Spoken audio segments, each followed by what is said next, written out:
L'automne était venu.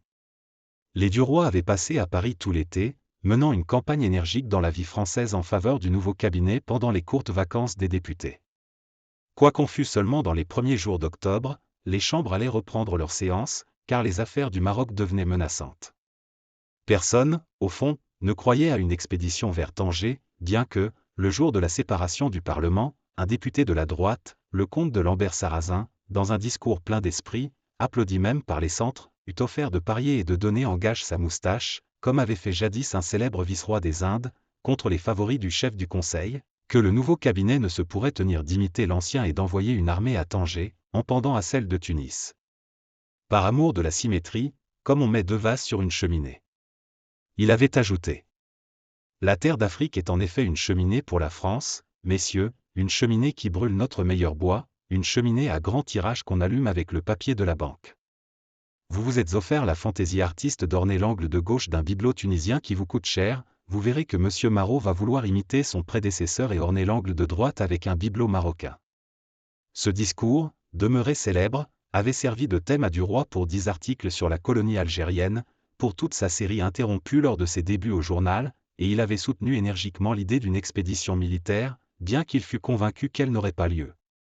Il avait fait vibrer la corde patriotique et bombardé l'Espagne avec tout l'arsenal d'arguments méprisants qu'on emploie contre les peuples dont les intérêts sont contraires aux vôtres. Vôtres ? La vie française avait gagné une importance considérable à ses attaches connues avec le pouvoir. Elle donnait, avant les feuilles les plus sérieuses, les nouvelles politiques, indiquaient par des nuances les intentions des ministres, ses amis, et tous les journaux de Paris et de la province cherchaient chez elle leurs informations. On la citait, on la redoutait, on commençait à la respecter. Ce n'était plus l'organe suspect d'un groupe de tripoteurs politiques, mais l'organe avoué du cabinet. Laroche-Mathieu était l'âme du journal et Duroy son porte-voix. Le père Walter, député muet et directeur côteleux, sachant s'effacer, s'occupait dans l'ombre, disait-on, d'une grosse affaire de mine de cuivre, au Maroc. Le salon de Madeleine était devenu un centre influent, où se réunissaient chaque semaine plusieurs membres du cabinet. Le président du conseil avait même dîné 2 fois chez elle, et les femmes des hommes d'État, qui hésitaient autrefois à franchir sa porte, se vantaient à présent d'être ses amies, lui faisant plus de visites qu'elle n'en recevait d'elle. Le ministre des Affaires étrangères régnait presque en maître dans la maison. Il y venait à toute heure, apportant des dépêches, des renseignements, des informations qu'il dictait soit au mari, soit à la femme, comme s'il eussent été ses secrétaires. Quand Duroy, après le départ du ministre, demeurait seul en face de Madeleine, il s'emportait, avec des menaces dans la voix, et des insinuations perfides dans les paroles, contre les allures de ce médiocre parvenu. Mais elle haussait les épaules avec mépris, répétant. Fais-en autant que lui, toi. Deviens ministre, et tu pourras faire la tête. Jusque-là, tais-toi. Il frisait sa moustache en la regardant de côté. On ne sait pas de quoi je suis capable, disait-il, on l'apprendra peut-être, un jour. Elle répondait avec philosophie, qui vivra, verra. Le matin de la rentrée des chambres, la jeune femme, encore au lit, faisait 1000 recommandations à son mari, qui s'habillait afin d'aller déjeuner chez M. Laroche-Mathieu et de recevoir ses instructions avant la séance, pour l'article politique du lendemain dans la vie française, cet article devant être une sorte de déclaration officieuse des projets réels du cabinet. Madeleine disait. Surtout n'oublie pas de lui demander si le général Belloncle est envoyé à Oran, comme il en est question. Cela aurait une grande signification. Georges, nerveux, répondit. Mais je sais aussi bien que toi ce que j'ai à faire. Fiche-moi la paix avec tes rabâchages. Elle reprit tranquillement. Mon cher, tu oublies toujours la moitié des commissions dont je te charge pour le ministre. Il grogna. Il m'embête, ton ministre, à la fin. C'est un serein. Elle dit avec calme. Ce n'est pas plus mon ministre que le tien. Il t'est plus utile qu'à moi. Il s'était tourné un peu vers elle en ricanant. Pardon, il ne me fait pas la cour, à moi. Elle déclara, lentement. À moi non plus, d'ailleurs, mais il fait notre fortune. Il se tut, puis après quelques instants. Si j'avais à choisir parmi tes adorateurs, j'aimerais encore mieux cette vieille ganache de Vaudrec. Qu'est-ce qu'il devient, celui-là? Je ne l'ai pas vu depuis 8 jours. Elle répliqua, sans s'émouvoir. Il est souffrant, il m'a écrit qu'il gardait même le lit avec une attaque de goutte. Tu devrais passer prendre de ses nouvelles. Tu sais qu'il t'aime beaucoup, et cela lui ferait plaisir. Georges répondit, oui, certainement, j'irai tantôt. Il avait achevé sa toilette, et, son chapeau sur la tête, il cherchait s'il n'avait rien négligé. N'ayant rien trouvé, il s'approcha du lit, embrassa sa femme sur le front. À tantôt, ma chérie, je ne serai pas rentré avant 7 heures au plus tôt. Et il sortit. Monsieur Laroche-Mathieu l'attendait, car il déjeunait à 10 heures ce jour-là, le conseil devant se réunir à midi, avant la réouverture du Parlement. Dès qu'ils furent à table, seul avec le secrétaire particulier du ministre, Madame Laroche-Mathieu n'ayant pas voulu changer l'heure de son repas, Duroy parla de son article, il en indiqua la ligne, consultant ses notes griffonnées sur des cartes de visite, puis quand il eut fini. Voyez-vous quelque chose à modifier, mon cher ministre? Fort peu, mon cher ami. Vous êtes peut-être un peu trop affirmatif dans l'affaire du Maroc. Parlez de l'expédition comme si elle devait avoir lieu, mais en laissant bien entendre qu'elle n'aura pas lieu et que vous n'y croyez pas le moins du monde. Faites que le public lise bien entre les lignes que nous n'irons pas nous fourrer dans cette aventure. Parfaitement. J'ai compris, et je me ferai bien comprendre. Ma femme m'a chargé de vous demander à ce sujet si le général Belloncle serait envoyé à Oran. Après ce que vous venez de dire, je conclus que non. L'homme d'État répondit. Non. Puis on causa de la session qui s'ouvrait. Laroche-Mathieu se mit à pérorer, préparant l'effet des phrases qu'il allait répandre sur ses collègues quelques heures plus tard. Il agitait sa main droite, levant en l'air tantôt sa fourchette, tantôt son couteau, tantôt une bouchée de pain, et sans regarder personne, s'adressant à l'assemblée invisible, il expectorait son éloquence liquoreuse de beau garçon bien coiffé. Une très petite moustache roulée redressée sur sa lèvre deux pointes pareilles à des queues de scorpion, et ses cheveux huilés de brillantine, séparés au milieu du front, arrondissaient sur ses tempes deux bandeaux de bellâtre provincial. Il était un peu trop gras, un peu bouffi, bien que jeune, le ventre tendait son gilet. Le secrétaire particulier mangeait et buvait tranquillement, accoutumé sans doute à ses douches de faconde, mais Duroy, que la jalousie du succès obtenu mordait au cœur, songeait, va donc, ganache. Quel crétin que ces hommes politiques! Et, comparant sa valeur à lui, à l'importance bavarde de ce ministre, il se disait, Christi, si j'avais seulement 100 000 francs nets pour me présenter à la députation dans mon beau pays de Rouen, pour rouler dans la pâte de leur grosse malice mes braves Normands finaux et lourdeaux, quel homme d'État je ferais, à côté de ces polissons imprévoyants. Jusqu'au café, monsieur Laroche-Mathieu parla, puis, ayant vu qu'il était tard, il sonna pour qu'on fît avancer son coupé, et, tendant la main au journaliste, c'est bien compris, mon cher ami. Parfaitement, mon cher ministre, comptez sur moi. Et Duroy s'en alla tout doucement vers le journal, pour commencer son article, car il n'avait rien à faire jusqu'à 4 heures. À 4 heures, il devait retrouver, rue de Constantinople, Madame de Marelle qu'il y voyait toujours régulièrement 2 fois par semaine, le lundi et le vendredi. Mais en rentrant de la rédaction, on lui remit une dépêche fermée, elle était de Madame Walter, et disait « Il faut absolument que je te parle aujourd'hui. C'est très grave, très grave. Attends-moi à 2 heures, rue de Constantinople. Je peux te rendre un grand service. Ton ami jusqu'à la mort. Virginie. » Il jura, nom de Dieu. Quel crampon! Et, saisi par un excès de mauvaise humeur, il ressortit aussitôt, trop irrité pour travailler. Depuis 6 semaines il essayait de rompre avec elle sans parvenir à lasser son attachement acharné. Elle avait eu, après sa chute, un accès de remords épouvantable, et, dans 3 rendez-vous successifs, avait accablé son amant de reproches et de malédictions. Ennuyé de ces scènes, et déjà rassasié de cette femme mûre et dramatique, il s'était simplement éloigné, espérant que l'aventure serait finie de cette façon.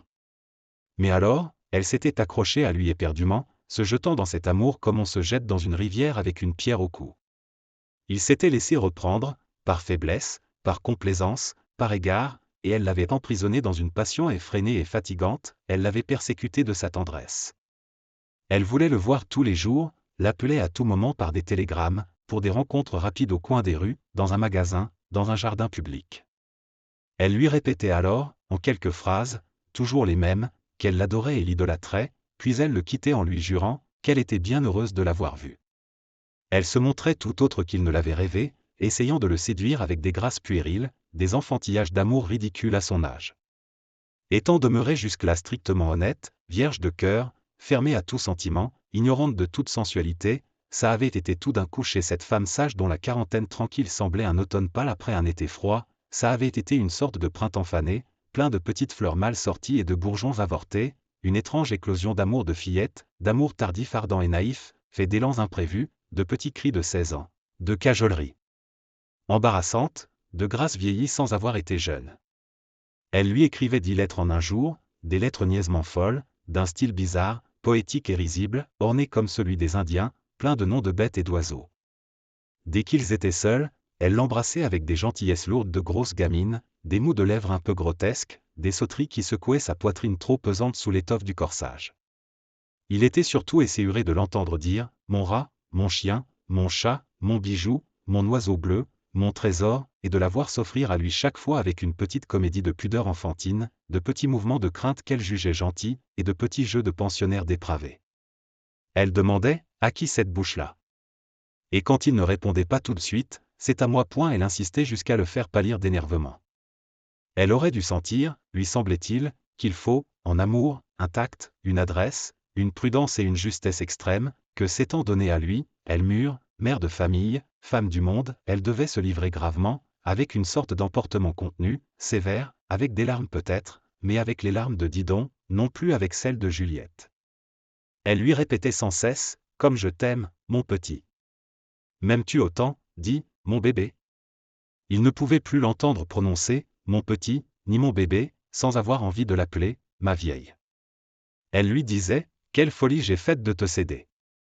Mais je ne le regrette pas. C'est si bon d'aimer. » Tout cela semblait à Georges irritant dans cette bouche.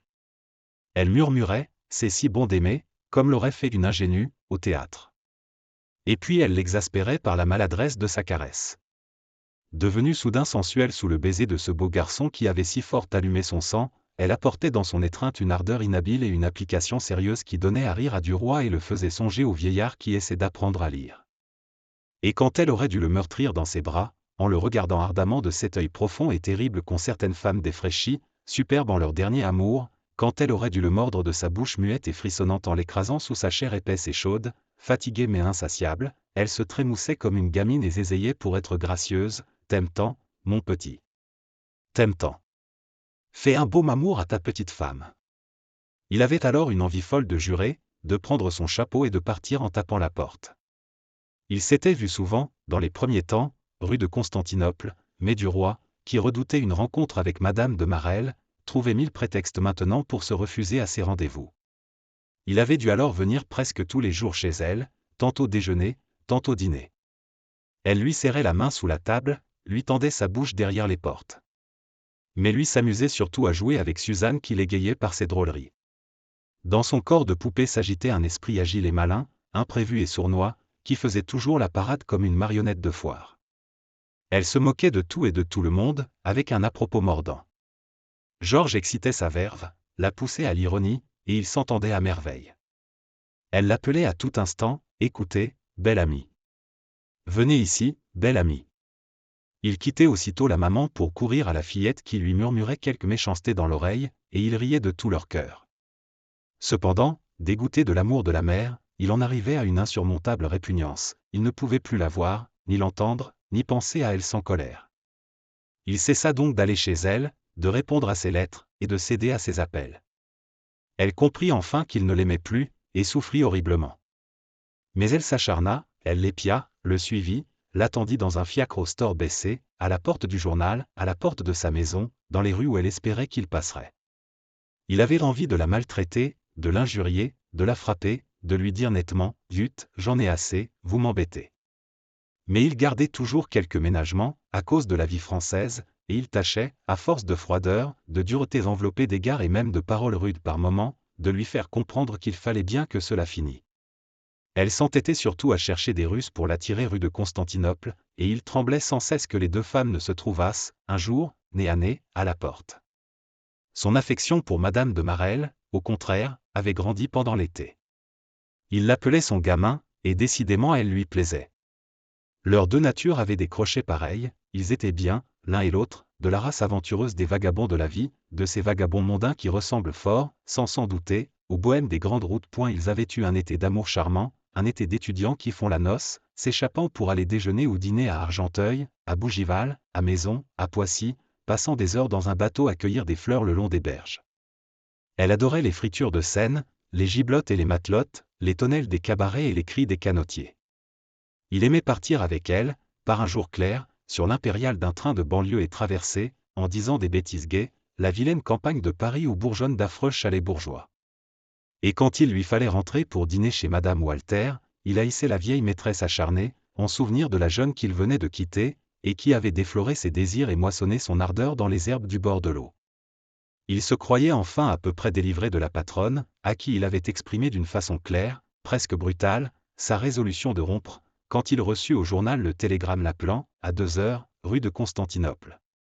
Il le relisait en marchant, « Il faut absolument que je te parle aujourd'hui. C'est très grave, très grave. Attends-moi à 2 heures rue de Constantinople. Je peux te rendre un grand service. Ton ami jusqu'à la mort. Virginie. » Il pensait, qu'est-ce qu'elle me veut encore, cette vieille chouette? Je parie qu'elle n'a rien à me dire. Elle va me répéter qu'elle m'adore. Pourtant il faut voir. Elle parle d'une chose très grave et d'un grand service, c'est peut-être vrai. Et Clotilde qui vient à 4 heures. Il faut que j'expédie la première à 3 heures au plus tard. Sacristi. Pourvu qu'elle ne se rencontre pas. Quelle rosse que les femmes. Et il songea qu'en effet la sienne était la seule qui ne le tourmentait jamais. Elle vivait de son côté, et elle avait l'air de l'aimer beaucoup, aux heures destinées à l'amour, car elle n'admettait pas qu'on dérangeât l'ordre immuable des occupations ordinaires de la vie. Il allait, à pas lents, vers son logis de rendez-vous, s'excitant mentalement contre la patronne. Ah! Je vais la recevoir d'une jolie façon si elle n'a rien à me dire. Le français de Cambronne sera académique auprès du mien. Je lui déclare que je ne fiche plus les pieds chez elle, d'abord. Et il entra pour entendre Madame Walter. Elle arriva presque aussitôt, et dès qu'elle l'eut aperçu, « Ah! Tu as reçu ma dépêche. Quelle chance !» Il avait pris un visage méchant. « Parbleu, je l'ai trouvé au journal, au moment où je partais pour la chambre. Qu'est-ce que tu me veux encore ?» Elle avait relevé sa voilette pour l'embrasser, et elle s'approchait avec un air craintif et soumis de chienne souvent battue. « Comme tu es cruel pour moi. Comme tu me parles durement. Qu'est-ce que je t'ai fait? Tu ne te figures pas comme je souffre par toi. » Il grogna. « Tu ne vas pas recommencer ?» Elle était debout tout près de lui, attendant un sourire, un geste pour se jeter dans ses bras. Elle murmura. « Il ne fallait pas me prendre pour me traiter ainsi, il fallait me laisser sage et heureuse, comme j'étais. Te rappelles-tu ce que tu me disais dans l'église, et comme tu m'as fait entrer de force dans cette maison? Et voilà maintenant comment tu me parles. Comment tu me reçois. Mon Dieu! Mon Dieu! Que tu me fais mal. » Il frappa du pied, et, violemment. « Ah! Mais, zut! En voilà assez. Je ne peux pas te voir une minute sans entendre cette chanson-là. On dirait vraiment que je t'ai prise à 12 ans et que tu étais ignorante comme un ange. Non, ma chère, rétablissons les faits, il n'y a pas eu détournement de mineur. Tu t'es donné à moi, en plein âge de raison. Je t'en remercie, je t'en suis absolument reconnaissant, mais je ne suis pas tenu d'être attaché à ta jupe jusqu'à la mort. Tu as un mari et j'ai une femme. Nous ne sommes libres ni l'un ni l'autre. Nous nous sommes offert un caprice, ni vu ni connu, c'est fini. » Elle dit, « Oh! Que tu es brutal. Que tu es grossier, que tu es infâme. » Non. Je n'étais plus une jeune fille, mais je n'avais jamais aimé, jamais failli. Il lui coupa la parole. « Tu me l'as déjà répété 20 fois, je le sais. Mais tu avais eu 2 enfants, je ne t'ai donc pas défloré. » Elle recula. « Oh!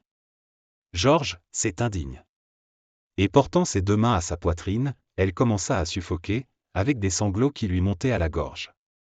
Quand il vit les larmes arriver, il prit son chapeau sur le coin de la cheminée. « Ah! Tu vas pleurer. Alors, bonsoir. C'est pour cette représentation-là que tu m'avais fait venir ?» Elle fit un pas afin de lui barrer la route et, tirant vivement un mouchoir de sa poche, s'essuya les yeux d'un geste brusque. Sa voix s'affermit sous l'effort de sa volonté et elle dit, interrompue par un chevrotement de douleur. « Non, je suis venu pour te donner une nouvelle politique, pour te donner le moyen de gagner 50 000 francs, ou même plus, si tu veux. » Il demanda, adouci tout à coup. « Comment ça? Qu'est-ce que tu veux dire? » J'ai surpris par hasard, hier soir, quelques mots de mon mari et de la Roche. Il ne se cachait pas beaucoup devant moi, d'ailleurs. Mais Walter recommandait au ministre de ne pas te mettre dans le secret parce que tu dévoilerais tout. Duroy avait reposé son chapeau sur une chaise. Il attendait, très attentif. Alors, qu'est-ce qu'il y a? Ils vont s'emparer du Maroc. Allons donc. J'ai déjeuné avec Laroche qui m'a presque dicté les intentions du cabinet. Non, mon chéri, ils t'ont joué parce qu'ils ont peur qu'on connaisse leur combinaison. Assieds-toi, dit Georges. Et il s'assit lui-même sur un fauteuil. Alors elle attira par terre un petit tabouret, et s'accroupit dessus, entre les jambes du jeune homme. Elle reprit, d'une voix câline. Comme je pense toujours à toi, je fais attention maintenant à tout ce qu'on chuchote autour de moi. Et elle se mit, doucement, à lui expliquer comment elle avait deviné depuis quelque temps qu'on préparait quelque chose à son insu, qu'on se servait de lui en redoutant son concours. Elle disait, tu sais, quand on aime, on devient rusé. Enfin, la veille, elle avait compris. C'était une grosse affaire, une très grosse affaire préparée dans l'ombre. Elle souriait maintenant, heureuse de son adresse, elle s'exaltait, parlant en femme de financier, habituée à voir machiner les coups de bourse, les évolutions des valeurs, les accès de hausse et de baisse ruinant en 2 heures de spéculation des milliers de petits bourgeois, de petits rentiers, qui ont placé leurs économies sur des fonds garantis par des noms d'hommes honorés, respectés, hommes politiques ou hommes de banque. Elle répétait, « Oh, c'est très fort ce qu'ils ont fait. Très fort. C'est Walter qui a tout mené d'ailleurs, et il s'y entend. Vraiment, c'est de premier ordre. » Il s'impatientait de ses préparations. Voyons, dit vite. Eh bien. Voilà.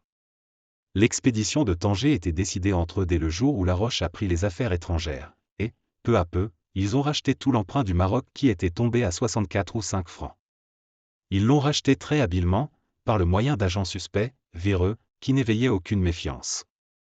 Ils ont roulé même les Rothschild, qui s'étonnaient de voir toujours demander du Marocain. On leur a répondu en nommant les intermédiaires, tous tarés, tous à la côte. Ça a tranquillisé la grande banque. Et puis maintenant on va faire l'expédition, et dès que nous serons là-bas, l'État français garantira la dette. Nos amis auront gagné 50 ou 60 millions. Tu comprends l'affaire? Tu comprends aussi comme on a peur de tout le monde, peur de la moindre indiscrétion. Elle avait appuyé sa tête sur le gilet du jeune homme, et les bras posés sur ses jambes, elle se serrait, se collait contre lui, sentant bien qu'elle l'intéressait à présent, prête à tout faire, à tout commettre, pour une caresse, pour un sourire. Il demanda. « Tu es bien sûr ?» Elle répondit avec confiance. « Oh, je crois bien. » Il déclara. « C'est très fort, en effet. Quant à ce salaud de Laroche, en voilà un que je repincerai. Oh, le gredin. Qu'il prenne garde à lui. Qu'il prenne garde à lui. Sa carcasse de ministre me restera entre les doigts. » Puis il se mit à réfléchir, et il murmura. « Il faudrait pourtant profiter de ça. »« Tu peux encore acheter de l'emprunt, dit-elle. Il n'est qu'à 72 francs. » Il reprit. « Oui, mais je n'ai pas d'argent disponible. » Elle leva les yeux vers lui, des yeux pleins de supplication. « J'y ai pensé, mon chat, et si tu étais bien gentil, si tu m'aimais un peu, tu me laisserais t'en prêter. » Il répondit brusquement, presque durement. « Quant à ça, non, par exemple. » Elle murmura, d'une voix implorante. « Écoute, il y a une chose que tu peux faire sans emprunter de l'argent. Je voulais en acheter pour 10 000 francs de cet emprunt, moi, pour me créer une petite cassette. Eh bien, j'en prendrai pour 20 000. Tu te mets de moitié. Tu comprends bien que je ne vais pas rembourser ça à Walter. Il n'y a donc rien à payer pour le moment. Si ça réussit, tu gagnes 70 000 francs. Si ça ne réussit pas, tu me devras 10 000 francs que tu me paieras à ton gré. » Il dit encore. « Non, je n'aime guère ces combinaisons-là. » Alors, elle raisonna pour le décider, elle lui prouva qu'il engageait en réalité 10 000 francs sur parole, qu'il courait des risques, par conséquent, qu'elle ne lui avançait rien puisque les déboursés étaient faits par la banque Walter. Elle lui démontra en outre que c'était lui qui avait mené, dans la vie française, toute la campagne politique qui rendait possible cette affaire, qu'il serait bien naïf en n'en profitant pas. Il hésitait encore. Elle ajouta. « Mais songe donc qu'en vérité c'est Walter qui te les avance, ces 10 000 francs, et que tu lui as rendu des services qui valent plus que ça. » Eh bien. Soit, dit-il. Je me mets de moitié avec toi. Si nous perdons, je te rembourserai 10 000 francs. Elle fut si contente qu'elle se releva, saisit à deux mains sa tête et se mit à l'embrasser avidement. Il ne se défendit point d'abord, puis comme elle s'enhardissait, l'étreignant et le dévorant de caresses, il songea que l'autre allait venir tout à l'heure et que s'il faiblissait il perdrait du temps, et laisserait au bras de la vieille une ardeur qu'il valait mieux garder pour la jeune. Alors il la repoussa doucement. Voyons, sois sage, dit-il. Elle le regarda avec des yeux désolés. Oh! Georges, je ne peux même plus t'embrasser. Il répondit. Non, pas aujourd'hui.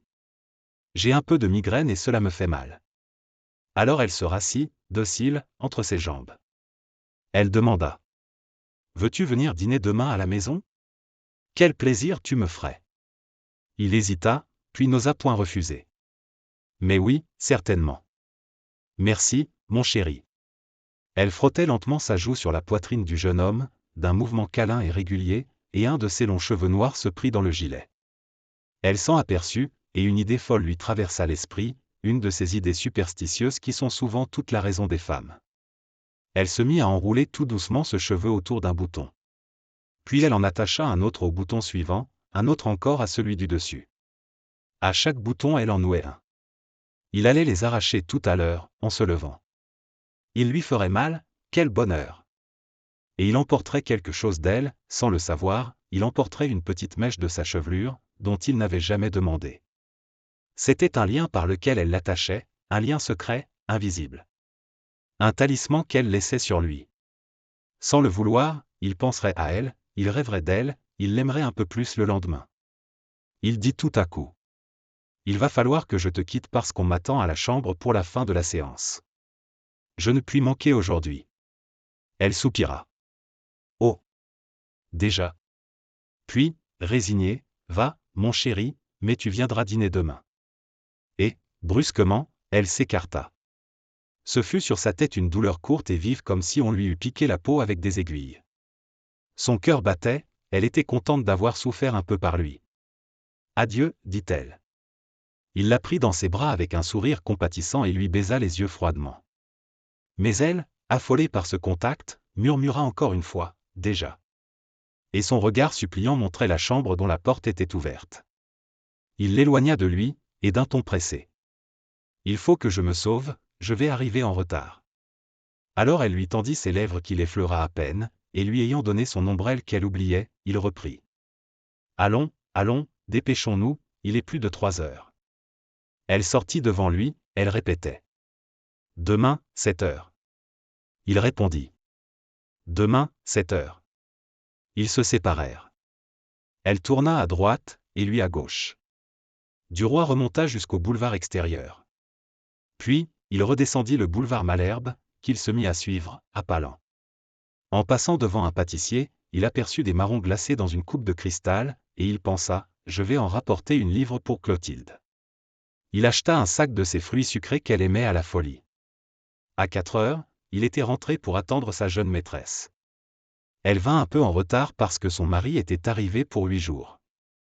Elle demanda. Peux-tu venir dîner demain? Il serait enchanté de te voir. Non, je dîne chez le patron. Nous avons un tas de combinaisons politiques et financières qui nous occupent. Elle avait enlevé son chapeau. Elle ôtait maintenant son corsage qui la serrait trop. Il lui montra le sac sur la cheminée. Je t'ai apporté des marrons glacés. Elle battit des mains.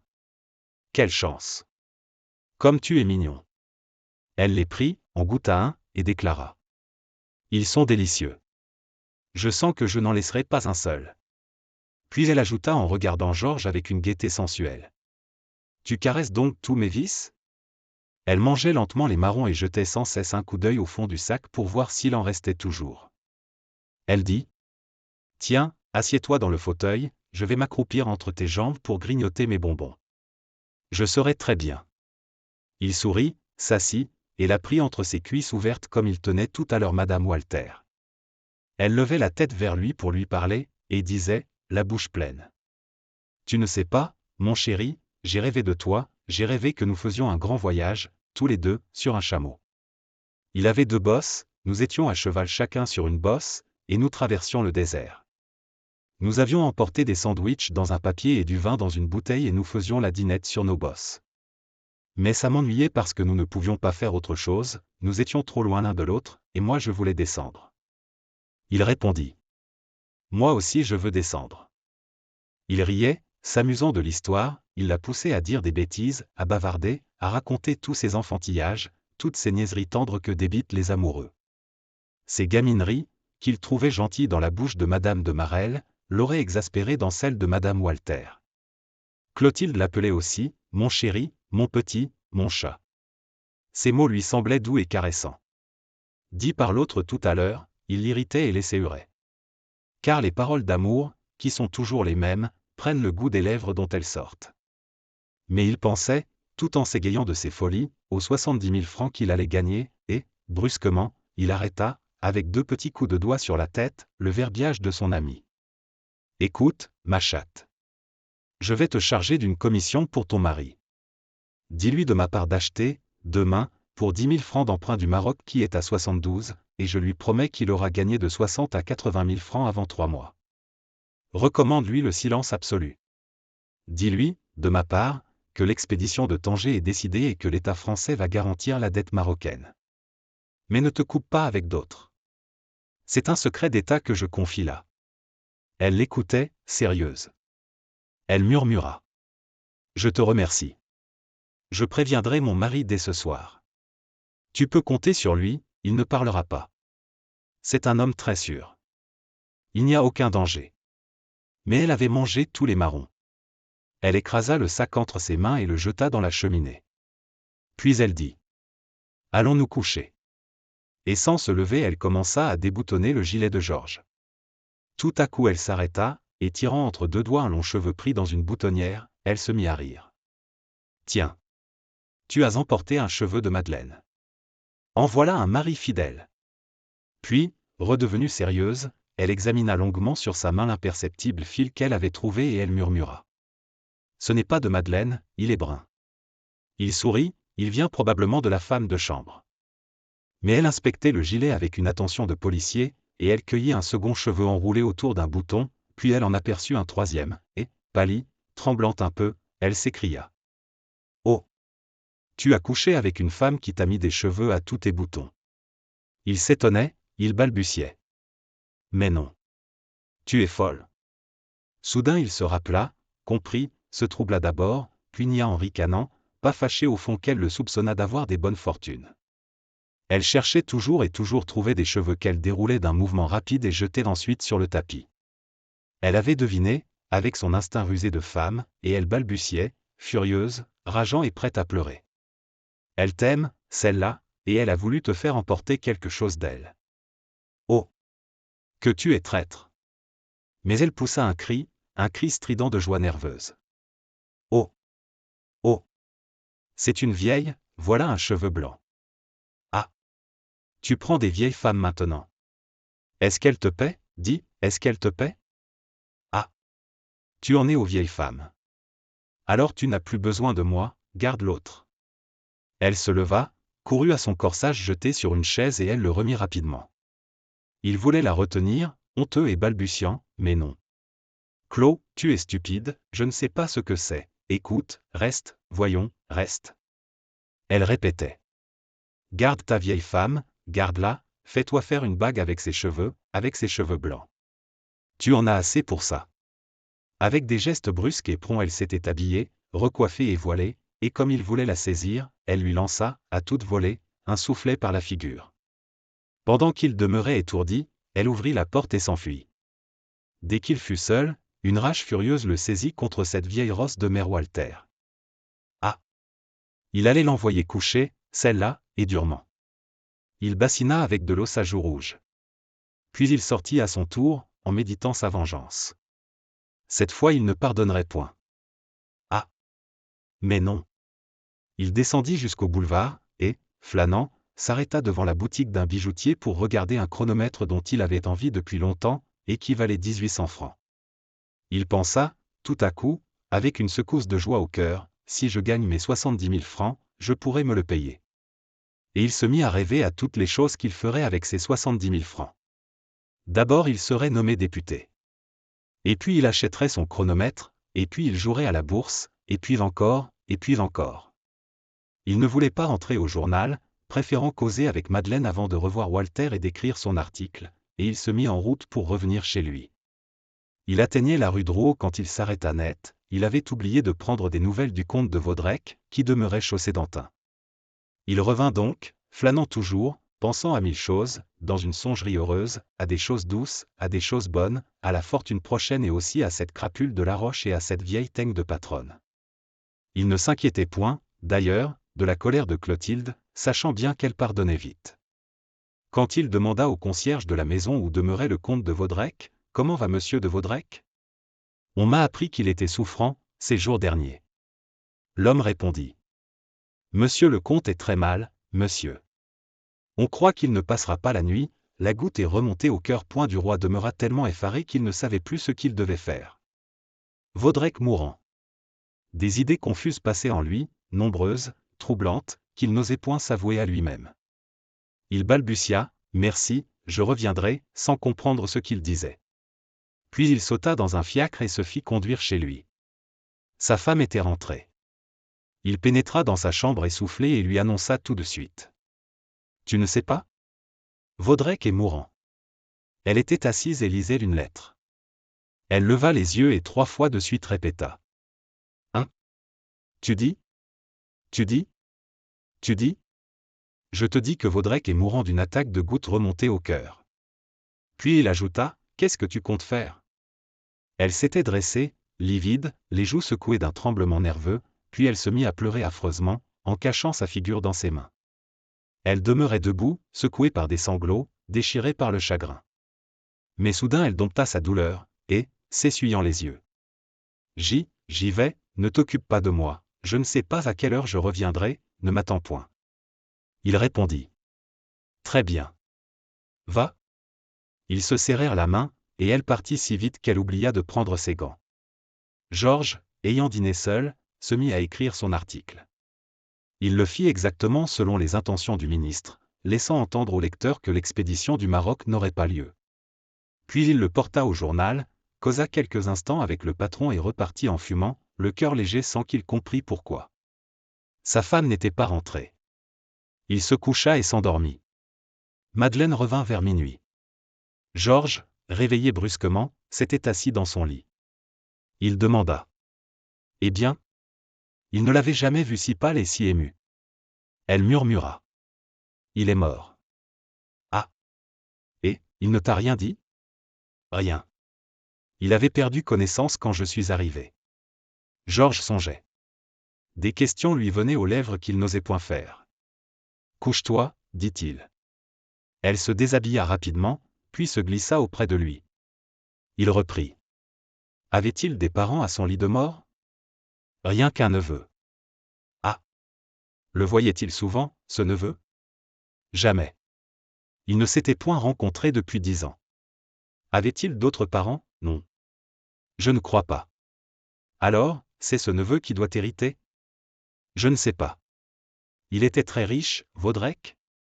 Oui, très riche. Sais-tu ce qu'il avait à peu près ? Non, pas au juste. 1 ou 2 millions, peut-être ? Il ne dit plus rien. Elle souffla la bougie. Et ils demeurèrent étendus côte à côte dans la nuit, silencieux, éveillés et songeants. Ils n'avaient plus envie de dormir. Ils trouvaient maigres maintenant les 70 000 francs promis par Madame Walter. Soudain il crut que Madeleine pleurait. Il demanda pour s'en assurer. « Dors-tu ? » Non. Elle avait la voix mouillée et tremblante. Il reprit, « J'ai oublié de te dire tantôt que ton ministre nous a fichus dedans. » Comment ça ? Et il lui conta, tout au long, avec tous les détails, la combinaison préparée entre Laroche et Walter. Quand il eut fini, elle demanda. « Comment sais-tu ça ? » Il répondit. « Tu me permettras de ne point te le dire. Tu as tes procédés d'information que je ne pénètre point. J'ai les miens que je désire garder. Je réponds en tout cas de l'exactitude de mes renseignements. » Alors elle murmura. « Oui, c'est possible. Je me doutais qu'il faisait quelque chose sans nous. » Mais Georges, que le sommeil ne gagnait pas, s'était rapproché de sa femme, et, doucement, il lui baisa l'oreille. Elle le repoussa avec vivacité. Je t'en prie, laisse-moi tranquille, n'est-ce pas? Je ne suis point d'humeur à batifoler. Il se retourna, résigné, vers le mur, et, ayant fermé les yeux, il finit par s'endormir.